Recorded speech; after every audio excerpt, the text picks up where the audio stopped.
یہودیوں کا سب سے مقدس جگہ جسے کہا جاتا ہے وائٹ ٹیمپل، جسے یہودیوں کا برباد کیا گیا تھا وائن ٹیمپل کو، تب سے وہ روتے رہتے ہیں وائن ٹیمپل کو۔ اور ان کا ایک جو صندوق تھا جو وائن ٹیمپل کے اندر پایا جاتا تھا، ان کا وائن ٹیمپل ایک صندوق تھا جس کو عبادت گاہ کیا جاتا تھا۔ اس صندوق کے اندر موسیٰ علیہ السلام کا ایک عصا ہوتا تھا، اور آدم علیہ السلام کے کپڑے ہوتے تھے، اور یوسف علیہ السلام کے کپڑے۔ اور یولس شرم کو کرانے کے بعد انہوں نے ڈان لیا کہ اس کے بعد ریڈ بچڑیا کو ذبح کیا جائے گا، جو ریڈ کلر کی بچڑی ہوگی، اور کبھی اس نے کام نہ کیا ہو، کچھ بھی نہ کیا ہو، اور اس کو ذبح کر کے پھر وائٹ ٹیمپل کو پھر دوبارہ سے بنایا جائے گا۔ اور اس کے بعد ان کا جھوٹا دجال اس دنیا میں آئے گا۔ جھوٹا دجال جب اس دنیا میں آئے گا، فتنے کرے گا، اپنے شعلے بازیاں دکھائے گا، جیسا کہ پیارے محمد صلی اللہ علیہ وسلم نے بتایا تھا۔ تو آج یہ اپنے جھوٹے دجال کے سامنے انتظار کرتے رہ رہے ہیں، تو اپنا یہ وائٹ ٹیمپل کیوں نہیں بنا رہے؟ کیونکہ ہمیں یہ اتنے امیر ہونے کے باوجود ابھی تک یہ وائٹ ٹیمپل کیوں نہیں بنا رہے؟ ان کے پاس اتنا پیسہ ابھی تک یہ وائن ٹیمپل بنانے کے بجائے پھر بھی یہ اپنے جھوٹے مسیحی کا ابھی تک انتظار کرتے ہیں اور روتے رہتے ہیں اپنے عبادت گاہ میں، کیونکہ ان کا صندوق بھی ان کا غائب ہو چکا ہے۔ صندوق کے بارے ہمیں یہ حدیث میں پتہ چلتا ہے، صندوق تب آئے گا جب قیامت کا ظہور ہوگا، تب آدم اور محمد علیہ السلام اس دنیا میں آئیں گے، محمد علیہ السلام کے ساتھ ہی صندوق ہوگا۔ محمد علیہ السلام جب اس دنیا کو فلسطین سے چھٹکارا دے دیں گے، تو پھر اس کے بعد صندوق بھی ان کے ساتھ ہی ہوگا، اور ان کے سلمان علیہ السلام کی کوٹھی بھی ہوگی ان کے ساتھ میں، جو سلمان علیہ السلام جناتوں کو اپنے ساتھ رکھتے تھے۔ اور اس کے بعد عیسیٰ علیہ السلام اس دنیا میں آئیں گے دجال کو قتل کرنے کے لیے، یہ بھی ہمیں حدیث میں پتہ چلتا ہے۔ اور پیارے محمد صلی اللہ علیہ وسلم نے یہ بھی بتایا تھا، جب ان کا وائٹ ٹیمپل گرایا گیا تھا تو ان کا ایک نبی ہوتا تھا، جب ان کو بتایا گیا کہ یہودیوں کا ایک وائن ٹیمپل گرایا گیا تو ان کا صندوق تھا وہ بھی غائب ہو گیا، تب ان کا جو نبی تھا تو انہوں نے کہا کہ اب تو یہ کبھی خوابوں میں بھی نہیں ہوگا کہ ان کا وائن ٹیمپل بن سکے۔ تو جیسا کہ ہمیں پیارے نبی صلی اللہ علیہ وسلم کے جو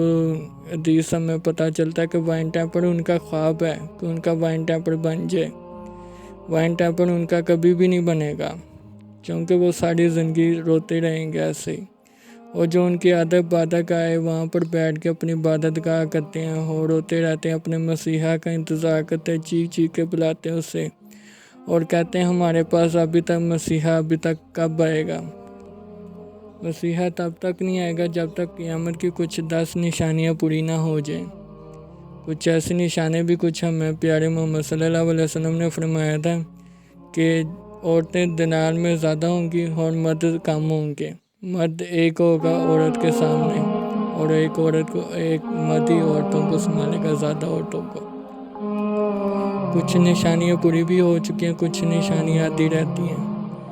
جیسا کہ ہمیں یہ بھی کہا گیا تھا کہ ترکی میں سونا نکلے گا۔ ترکی میں ہم نے دیکھا تھا سونا بھی نکل چکا تھا، اور ترکی میں کئی سونے نکل چکے تھے۔ وہاں پر محمد صلی اللہ علیہ وسلم نے یہ بھی کہا تھا کہ ادھر ایک جنگ ہوگی بہت بڑی، جب سونا نکلے گا ادھر ترکی پر۔ اس کے بارے میں مجھے یہ نہیں سمجھ لگ رہی کہ ابھی تک کیوں نہیں جنگ ہو رہی، کیونکہ محمد صلی اللہ علیہ وسلم نے 10 نشانیاں بتا چکے ہیں، آدھی نشانی بتا چکے ہیں، آدھی نشانی رہ چکی ہے، کیونکہ 10 نشانی کے بعد اور بھی نشانیاں ابھی بتائی چکی تھیں محمد صلی اللہ علیہ وسلم نے کہ سورج گرہن بھی ہوگا۔ جب سورج گرہن ہوگا تو لوگ صبح اٹھ کے دیکھیں گے سورج ابھی تک کیوں نہیں نکلا، جب سورج کو پھر رات کو پھر سو کے اٹھیں گے پھر وہ دیکھیں گے کہ سورج ابھی تک کیوں نہیں نکلا، تو جب پھر وہ دیکھیں گے کہ مشرق کی طرف سے سورج نکلا ہے کہ شام کی طرف، تو مغرب کا ٹائم نکلا ہوا ہے، مثلاً کہ ان کے توبہ کے دروازے بند ہو چکے ہیں۔ توبہ کے دروازے بند ہونے کے بعد پھر وہ کہیں گے ہمارے جو توبہ تھے وہ اب کیسے ہم اللہ سے معافی مانگیں گے، جیسا کہ سورج گرہن کا اتنا بڑا خطرناک سب سے بڑا، جو اللہ سے ہم معافی مانگنے کے بجائے جو پہلے رہ چکے گناہ وہ ہم بھول چکے ہوں گے۔ جیسا کہ ان کا صندوق، ابھی تک وہ صندوق کو ڈھونڈتے رہتے ہیں۔ صندوق کے بارے میں نے بتایا کہ محمد علیہ السلام آئیں گے، وہ صندوق کو لے کے اٹھا کے لائیں گے محمد علیہ السلام، اور دجال ہوگا پوری دنیا کا چکر لگائے گا، سعودیہ میں چکر لگائے گا، خانہ کعبہ کو چکر لگائے گا، پر فرشتے اس کو دلال میں اس کو روک کے رکھیں گے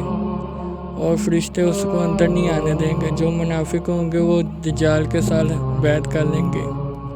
اور باقی جو ہوں گے وہ کبھی دجال کے ساتھ بیعت نہیں کریں گے، چونکہ محمد صلی اللہ علیہ وسلم نے بتایا تھا کہ جھوٹے دجال کچھ ایسے ہوں گے، 30 جھوٹے دجال جو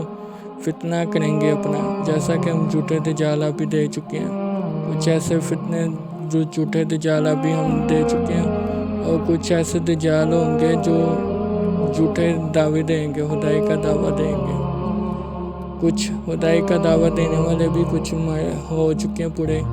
اور اب جھوٹا دجال جو آنے والا وہ ہوگا یہودیوں کا دجال، جس کی ایک آنکھ ہوگی اور اس آنکھ کے اوپر ایک کالا لکھا ہوگا اور اس کے اوپر لکھا ہوگا کافر۔ اللہ تعالیٰ سے دعا ہے کہ ہمیں اس جھوٹے دجال سے ہمیں پناہ دے اور اس جھوٹے دجال سے ہمیں بچائے۔ پھر ملتے ہیں اگلی ویڈیو میں انشاءاللہ۔ اللہ حافظ۔